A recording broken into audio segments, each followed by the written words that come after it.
मुज़ाकरात तो इमरान खान साहब कहते हैं करने चाहिए, बड़ी अच्छी बात है, लेकिन हुकूमत ये बताए कि उसके बाद इख्तियारात हैं, क्या वो इमरान खान साहब की मुलाकात भी करवा सकते हैं मुज़ाकराती टीम से? तो वो नहीं करवा सकते, उनके पास तो इख्तियारात ही नहीं है। जब उनके पास इख्तियारात नहीं है तो मुज़ाकरात क्या करवाएंगे? इसीलिए इमरान खान साहब कहते हैं जिनके पास इख्तियार है मुज़ाकरात उनसे करो, बात उनसे करो। जैसे डोनाल्ड ट्रंप ने फील्ड मार्शल को बुलाया, उनसे बात की ना, पता था बाकी सारे अर्दली है, इस आदमी के पास इख्तियार है, इसको बुला लो, बात करते हैं इससे। इसी तरह इमरान खान भी यही कहता है कि भाई जिस आदमी के पास इख्तियार है, जिसके पास सारा कंट्रोल है, उसको बुलाओ, बिठाओ, उसके साथ बात करो कि भाई क्या करना है, मुल्क को कैसे आगे लेकर चलना है। बेड़ा गर्क हो गया हर चीज का, और बेड़ा गर्क कैसे हुआ मैं आपको बाद में बताता हूँ, ये लफ्ज आप याद रखिएगा कि बेड़ा गर्क हो गया, मैंने आपसे कहा। आगे आप ये देखें कि तहरीक चलाने के लिए जो आपको ग्राउंड पे चीजें चाहिए होती है वो सारी मुकम्मल है। इस वक्त बदतरीन महंगाई है, खौफनाक बजट हुकूमत ने पेश किया है IMF का दिया हुआ, जिसने लोगों की कमर तोड़ दी है। अमीर आदमी के लिए आसानियां पैदा की जा रही हैं, गरीब आदमी जिनकी तादाद बहुत ज्यादा है उनके लिए मुश्किलात पैदा की जा रही हैं। पाकिस्तान तकरीबन आधे पाकिस्तानी इस वक्त गुर्बत की लकीर से नीचे चले गए हैं, किसान मुकम्मल तौर पर तबाह हो चुका है, बेरोजगारी अपने उरूज पे है, 6% वाली बेरोजगारी 22% पे पहुंच गई है, मईशत तबाही के दहाने पर खड़ी है, बल्कि तबाह हो चुकी है। बैड गवर्नेंस पाकिस्तान में अपनी जगह पे है, हुकूमत की मकबूलियत इतनी जमीन बोस हो गई है कि अब ये लैट्रीनों के ऊपर और हर चीज के ऊपर अपना नाम लिखवाते हैं, अपनी शक्ल छपवाते हैं।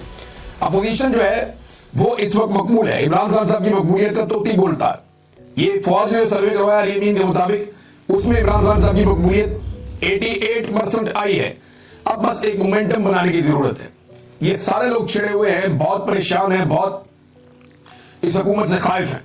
इन लोगों के अंदर एक मोमेंटम बनाने की जरूरत है तहरीक का, और फिर ये तहरीक खड़ी हो जाएगी। और इस दफा तहरीक ऐसी नहीं है कि सबने जाना है इस्लामाबाद की तरफ।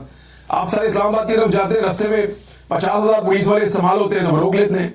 अब अपने अपने शहरों में, अपने अपने इलाकों में, अपनी अपनी जगहों पे अगर मुल्क को बंद किया जाएगा तो बड़ी मुसीबत बन जाएगी इस हुकूमत के लिए। अच्छा, इस मोमेंटम को बनने से पहले तोड़ना एक वजह और भी है जरूरी है। देखिए 29 नवंबर 2025 को आर्मी चीफ के 3 साल मुकम्मल हो रहे हैं। असूलन इस तारीख को एक आर्मी चीफ रिटायर हो जाता है, लेकिन इन्होंने 2 साल की एक्सटेंशन ली हुई है। तो आर्मी चीफ चाहेंगे कि 29 नवंबर 2025 तक की तारीख जो है वो पुरसकून अंदाज में गुजर जाए। इस डेट से पहले मुल्क में कोई एहतजाजी तहरीक या कोई ऐसी अनइवन चीजें ना हो जिनकी वजह से ये मामला छिड़ जाए। लिहाजा वो ये चाहेंगे बिल्कुल पुरसकून अंदाज में 29 नवंबर 2025 का दिन गुजर जाए, और उसके बाद वो 2 साल के लिए दोबारा उनकी एक्सटेंशन हो जाएगी। तो इस सूरत हाल में जो है वो फिर बाद में तहरीक चलती है तो देखेंगे क्या होगा, लेकिन वो चाहेंगे कि ये वक्त गुजर जाए, और इसके लिए कोशिश अब की जा रही है। और कभी मुज़ाकरात, कभी बैकडोर चैनल, कभी ये वाली कहानी, कभी ट्रक की बत्ती। तो ये सारी ट्रक की बत्तियां, इससे पहले भी हमने ऐसी बहुत देखी है। इमरान खान साहब को तो बहुत दफा ऑप्शन दिए गए, यानी अब उन्हें क्या ऑप्शन दिया जाएगा? आमिर डोगर साहब ने जो इंकशाफ किया था वो ये देखें आप। आमिर डोगर साहब हैं, ये हामिद मीर साहब के प्रोग्राम में इंकशाफ कर रहे थे कि इमरान खान को जिस दिन गिरफ्तार किया गया उससे एक दिन पहले इमरान खान के पास कुछ लोग भेजे गए थे कि आपको सुबह गिरफ्तार कर दिया जाएगा, अगर आप मुल्क से जाना चाहते हैं तो लाहौर एयरपोर्ट पर जहाज खड़ा है, आप दुनिया में जहां जाना चाहते हैं जा सकते हैं। मगर इमरान खान ने बैरून मुल्क जाने से इनकार कर दिया। आमिर डोगर कहते हैं इमरान खान को बार बार मुल्क से बाहर जाने का कहा गया, जब वो जेल में चले गए तब भी उन्हें मुल्क से बाहर जाने का कहा गया। उन्हें यह भी कहा गया कि आप हाउस अरेस्ट हो जाएं, लेकिन इमरान खान साहब ने किसी किस्म की डील नहीं ली। उन्हें 8 फरवरी के इलेक्शन से पहले और 8 फरवरी के इलेक्शन के बाद भी बार बार डील देने की कोशिश की गई, लेकिन उन्होंने डील नहीं ली। एक आदमी जिसने उस मुश्किल वक्त में डील नहीं की, क्या वो इस वक्त डील करेगा जब हुकूमत बुरी तरह फंसी हुई है? मुझे नहीं लगता कि इमरान खान को डील करने जा रहा है। पाकिस्तान के लिए वो स्टैब्लिशमेंट से बात करना चाहते हैं, कभी बेड़ा गर्क हो गया मुल्क का, निकलो बीच में से, आओ मैं तुम्हें रास्ता बना कर दूं तो निकल जाओ। और इसके लिए अगर नवाज शरीफ से भी बात करनी पड़े तो कोई घाटे का सौदा नहीं है। एक दफा फौज को सियासत से निकाल दें तो पाकिस्तान आगे बढ़ सकता है, इसके अलावा और कोई रास्ता नहीं है।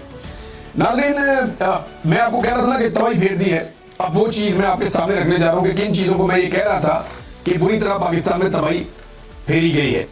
कौन से बड़े बड़े जो है वो कंपनियां हैं जो पाकिस्तान को छोड़कर चली, जैसे माइक्रोसॉफ्ट पाकिस्तान में बंद करके अपने दफ्तर जा रही है। 25 साल से वो यहाँ काम कर रहे थे, अब वो छोड़कर पाकिस्तान को जा रहे हैं। तो ये तो पाकिस्तान के लिए एक बड़ा नेगेटिव है, बहुत बड़ी तादाद में लोग बेरोजगार हो जाएंगे। इसमें रिजवान गलदरी साहब ने बड़ा अच्छा काम किया, उन्होंने एक रिपोर्ट तैयार की है, उसमें चंद उन बड़ी कंपनियों के नाम बताए हैं जो पाकिस्तान से अपना कारोबार बंद करके चले गए। शेल कंपनी अपने 77.42% जो शेयर है वो बेचकर जून 2023 में चली गई। पार्को पेट्रोलियम कंपनी अपने 50% शेयर बेचकर पाकिस्तान से चली गई। 2023 दिसंबर में टेलीनॉर पाकिस्तान भी बंद हो गया, चला गया पाकिस्तान से। उबर कंपनी ये वो किसी और को बेचकर चले गए। उबर कंपनी वो भी बंद हो गई, और उनकी एक और कंपनी है क्रीम, वो भी बंद होने का उन्होंने ऐलान कर दिया, वो भी बंद हो जाएगी। 1-2 माह पहले उन्होंने ऐलान किया था।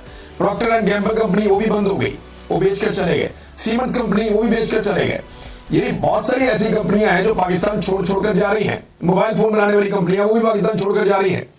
जो कंपनियां पाकिस्तान में आना चाहती थी वो अब कानों को हाथ लगा रही है कि हम नहीं आ रहे। इससे पहले डॉक्टर आरिफ अलवी भी अपने ट्वीट में बता चुके हैं कि उन्हें माइक्रोसॉफ्ट के जो हेड हैं, जो मालिक हैं बिल गेट्स, उन्होंने क्या कहा था। अमेजॉन भी पाकिस्तान आते आते रह गया, यानी अमेजॉन पाकिस्तान में आ रहा था, लेकिन इमरान खान साहब का दौर जब खत्म हुआ उसके बाद एक मायूसी फैल गई, और फिर जो कारोबार के साथ हुआ अमेजॉन भी अब पाकिस्तान नहीं आ रहा। ये सारी तबाही नाज़रीन पाकिस्तान के अंदर फेरी गई है, और ये गुज़िश्ता 3 सालों में फेरी गई है।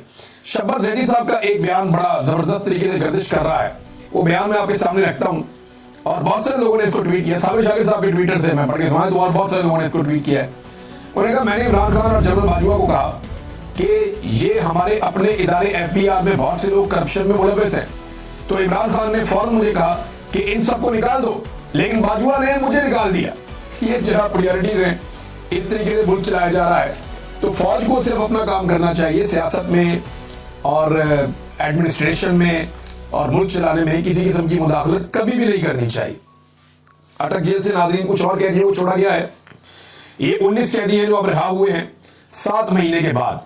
ये 26 नवंबर के मुकदमात में इन्हें गिरफ्तार किया गया था। जब ये कैदी रिहा हुए तो वहां कैमरामैन मौजूद थे। उन्होंने जब इनकी वीडियोस बनाई तो ये तमाम कैदी इमरान खान जिंदाबाद के नारे लगा रहे थे।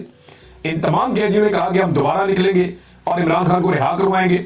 यही जितने लोगों को इस निजाम ने गिरफ्तार किया, अब तक लगभग 20,000 से ज्यादा लोग गिरफ्तार हुए हैं ओवरऑल। ये जो 20,000 से ज्यादा लोग गिरफ्तार हुए ना पाकिस्तान तहरीके इंसाफ के, अब इनके ऊपर तो मोहर लग गई है कि ये पक्के वर्कर हैं पाकिस्तान तहरीके इंसाफ के, ये अपनी पार्टी छोड़कर अब कहीं नहीं जाते। यानी इन लोगों ने कुर्बानी दे दी है ना। सियासी वर्कर जब गिरफ्तार हो जाता है ना, तो उससे पहले उसकी अपनी पार्टी के साथ मंगनी हुई होती है, लेकिन जैसे वो गिरफ्तार होता है उसकी अपनी पार्टी के साथ उसका निकाह हो जाता है, और फिर ये निकाह नहीं टूटता। ये पीपल्स पार्टी के साथ भी हमने होते देखा, जमात इस्लामी के साथ भी होते देखा, ये हमने PMLN के साथ भी होते देखा। लेकिन जितने बड़े पैमाने पर गिरफ्तारियां इनकी हो गई हैं पाकिस्तान तहरीके इंसाफ की, भाई इतनी बड़ी गिरफ्तारियां तो हमने सुनी नहीं थी। और पंजाब के अंदर इस पैमाने पर ये तो सवाल ही पैदा नहीं होता।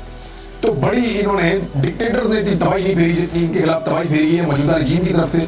मिलिट्री एस्टेब्लिशमेंट ने और मौजूदा हुकूमत ने मिलकर जो पाकिस्तान तहरीके इंसाफ के साथ जुल्म, जबर और फस्तागियत किया, ये लोग पूरी ताकत से खड़े हो गए। वो सरम जावेद खान वो रिहा होते ही उन्होंने डायरेक्टली फिर अटैक किया हुकूमत के ऊपर। यानी रिहा होते ही एग्जैक्टली वही जुमले, वही बातें, वही मोमेंटम था उनका बात करने का जो उनका गिरफ्तार होते वक्त था।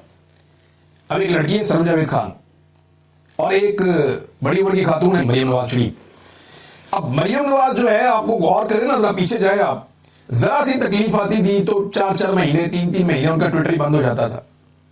4-4 3-3 महीने मरियम नवाज का कोई स्टेटमेंट ही नहीं आता था। जरा सी मुसीबत आती थी तो ये कंप्रोमाइज कर देते थे, डर जाते थे, खौफजदा हो जाते थे। जैसे इन्हें थोड़ा सा आसरा मिलता था कहीं से एस्टेब्लिशमेंट से, ये फिर आगे एक कदम आगे चढ़ जाते थे।